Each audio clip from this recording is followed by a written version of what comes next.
الحمد لله رب العالمين والصلاة والسلام على خاتم النبيين أما بعد أعوذ بالله من الشيطان الرجيم بسم الله الرحمن الرحيم يا أيها الذين آمنوا كتب عليكم الصيام كما كتب على الذين من قبلكم لعلكم تتقون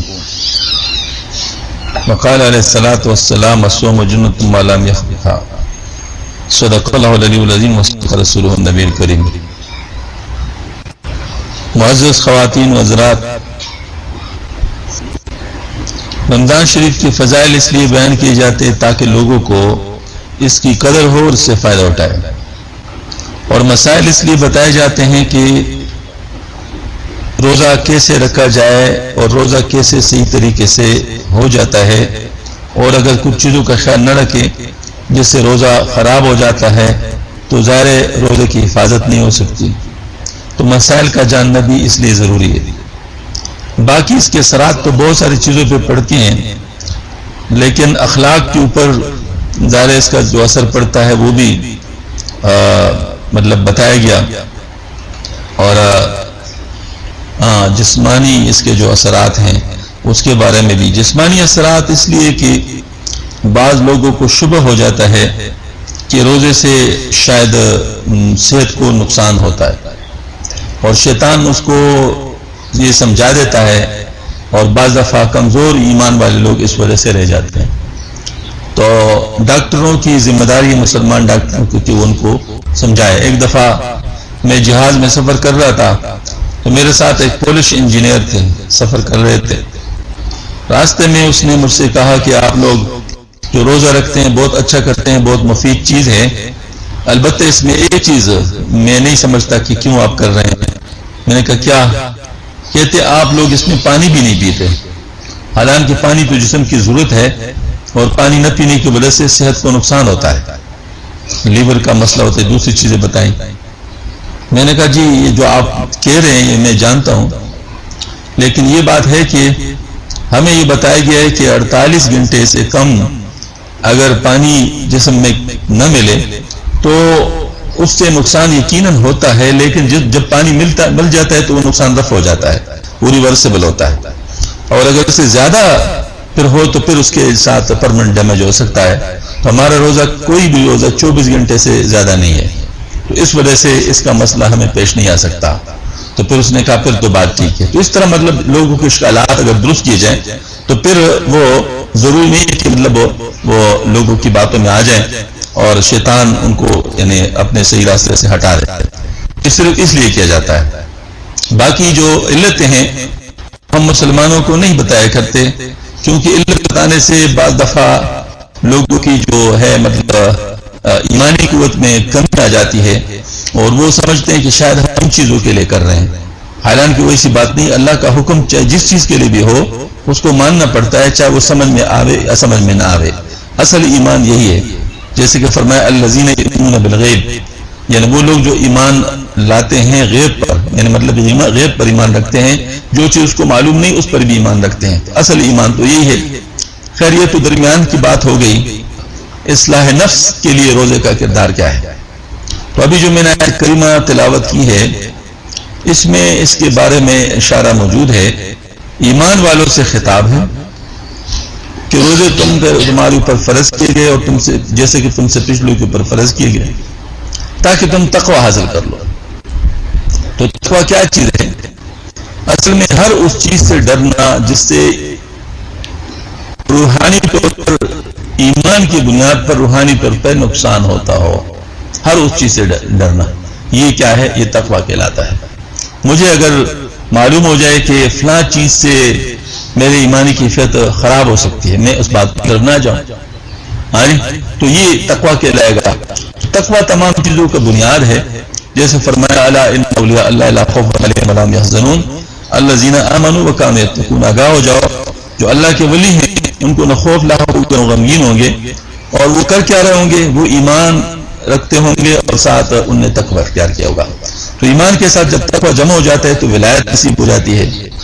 اور ولایت کی بات اللہ پاک نے بتا دی کہ ان کو نہ خوف ہوگا نہ غمگین ہوں گے. تو ولایت دو چیزوں پہ ملتی ہے، ایمان اور تقوی کی بنیاد پر. اور ایمان پہلے سے حاصل ہے کیونکہ ایمان والوں سے خطاب ہے. رمضان شریف میں تقویٰ اگر حاصل کیا جائے تو اس کا مطلب ہے کہ رمضان شریف میں ولایت حاصل ہو جاتی ہے. تو یہ جو ہے نا یہ تو قرآن پاک سے گویا کہ ثابت ہو گیا کہ رمضان شریف کا یعنی اصلاح کے ساتھ بہت بڑا مطلب یعنی تعلق ہے. اس کے بارے میں اگر کچھ ہم ذرا تشریحی بات کریں تو مزید ایسی ہوگی کہ بزرگوں کے پاس جب لوگ جاتے ہیں اصلاح کے لیے تو وہ 4 چیزوں سے روکتے ہیں, 4 چیزوں میں کمی کرتے ہیں. تقلیل طعام, تقلیل منام, تقلیل کلام, تقلیل خلط مال نام. یہ 4 مجاہدے ہیں. یعنی کھانا کم کرنا اور نیند کو کم کرنا اور بولنا کم ہو, اور ساتھ یہ کہ لوگوں کے ساتھ جو ناجائز ہے لوگوں کے ساتھ ملنا جلنا کم ہو جس سے نقصان ہوتا ہو. یہ 4 مجاہدات وہ کہتے ہیں. رمضان شریف کے اندر یہ 3 مجاہدات تو حاصل ہو جاتے ہیں خود ہی. مثلا پہلا مجاہدہ تقلیل طعام, یہ 9 گھنٹے کھا سکتے, 15 گھنٹے نہیں کھا سکتے. ایک وقت میں تو زیادہ انسان نہیں کھا سکتا, تھوڑا تھوڑا کر کے زیادہ کھایا جا سکتا ہے. تو اب جو صبح بھی کھائے, دوپہر بھی کھائے, شام کو بھی کھائے, تو اس کو کھانا پڑے گا سحری میں اور افطاری کو. درمیان والا درمیان سے نکل گیا تو کمی تو آ گئی. تو تقلیل طعام اس میں اس طرح حاصل ہو جاتا ہے. دوسرا ہے تقلیل منام, سونا کم, یہ بھی اس میں حاصل ہو جاتا ہے. کیوں؟ اب ظاہر ہے سحری کے لیے اٹھنا ہے, تو سحری کے لیے اٹھنا جو ہے نا مطلب یہ ہے کہ اب ظاہر ہے نماز سے کچھ پہلے اٹھنا پڑے گا, کچھ گھنٹہ پہلے. تو یہ ہماری نیند کم ہو گئی. دوسرا جو ہے نا ہمارا جو ہے نا اس عام طور پر عشاء کے بعد ہم لوگ سو سکتے ہیں, لیکن یہاں نہیں, 20 رکعت تراویح پڑھنی چاہیے, یہ سنت ہے. تو اس وجہ سے, اور اگر ختم قرآن بھی اس میں کیا جائے تو پھر اس کا بھی اپنا وقت ہوتا ہے. نتیجتاً یہ بھی اس طرف سے بھی وقت لگے گا.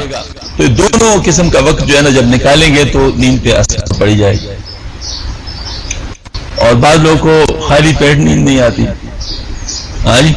تو یہ جو دوپہر کی نیند ہے بالوں کی کم ہو جاتی ہے, تو یہ نیند بھی کم ہو گئی. تیسری جو ہے نا تقلیل کلام ہے. تو اس کے بارے میں یہ ہے کہ فرماتے ہیں, حدیث شریف میں آتا ہے کہ روزہ دار کو چاہیے کہ وہ لوگوں کے ساتھ بات چیت میں نہ الجھے. اگر کوئی اس کو کہتا ہے کچھ تو وہ اس کو کہتا ہے میں صائم ہوں, میں روزہ دار ہوں. مطلب اس کو اور باتیں نہ کرے, بس کہتا ہے کہ میں تو روزہ دار ہوں, کیونکہ فحش و بیہودہ گفتگو سے تو روکا گیا ہے. تو اگر کوئی اس کے ساتھ الجھے تو یہی کہے. تو اب دیکھ لے تقلیل کلام بھی ہو گیا. ویسے بھی انسان جس وقت مجاہدے میں ہو تو پھر اس وقت بولنا اتنا آسان بھی نہیں ہوتا. جب بولنا چاہتا بھی ہے تو بولنے کے لیے بھی کچھ طاقت کی ضرورت ہوتی ہے. تو تھوڑا بہت کلام میں بھی کمی آ ہی جاتی ہے. اور اگر کوئی اس روزے کی حقیقت کو جانے تو پھر تو کلام بہت تھوڑا ہو جائے گا, کیونکہ جھوٹ نہ بولنا, غیبت نہ کرنا, استہزاء نہ کرنا, یہ تمام باتیں لوگوں سے ہوتی رہتی ہیں. اگر کوئی اس بات کا خیال رکھے کہ میرا روزہ بالکل صحیح طریقے سے ہو, جیسے ابھی حدیث شریف گزری کہ روزہ ڈال ہے, اگر کوئی اس کو پاڑ نہ ڈالے, تو پاڑ ڈالنے کا مطلب یہی ہے کہ اس میں کوئی ایسی بات نہ ہو جس سے روزے کی حقیقی روحانیت کو نقصان ہو. اس چیز کو انسان اس سے بچے. جب اس سے بچے گا تو یقیناً کلام میں بھی کمی آ گئی. تو 3 مجاہدے تو ہے. چوتھا مجاہدہ کیا ہے؟ وہ ہے لوگوں کے ساتھ کم ملنا جلنا. تو اگر کوئی اعتکاف کر لیتا ہے تو وہ بھی حاصل ہو جاتا ہے.